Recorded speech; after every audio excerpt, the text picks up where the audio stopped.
നമുക്ക് രുചികരമായ ഒരു ബിരിയാണി റൈസ് തയ്യാറാക്കിയാലോ? 1 കിലോ അരിയുടെ റൈസാണ് തയ്യാറാക്കുന്നത്. ഒരു പാത്രത്തിലേക്ക് 75 ഗ്രാം നെയ്യ് ഒഴിച്ച് ചൂടായി വരുമ്പോൾ കുറച്ച് സ്പൈസസ് ഇട്ട് കൊടുക്കാം.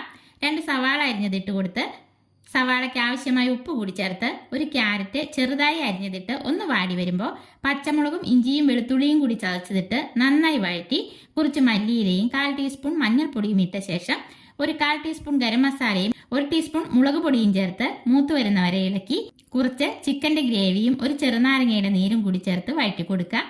1 ഗ്ലാസ് അരിക്ക് 1.5 ഗ്ലാസ് വെള്ളം കണക്കാക്കി ഒഴിച്ച് പാകത്തിന് ഉപ്പിട്ട് നന്നായി തിളച്ചു വരുമ്പോൾ കഴുകി അരമണിക്കൂർ കുതിർത്ത ശേഷം വെള്ളം വാർന്നു വച്ചേക്കുന്ന ജീരക റൈസ് ഇട്ട് കൊടുത്ത് മീഡിയം ഫ്ലെയിമിൽ മൂടി വെച്ച് വേവിച്ചെടുക്കാം.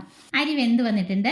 ഇതിന് മുകളിലായി കുറച്ച് മല്ലിയിലയും വറുത്തെടുത്ത സവാളയും അണ്ടിപ്പരിപ്പും മുന്തിരിയും ഇട്ട് മുകളിൽ അല്പം കൂടി നെയ്യൊഴിച്ച് മൂടി വെച്ച ശേഷം 5 മിനിറ്റ് ചെറിയ തീയിൽ വെച്ച് കൊടുക്കാം.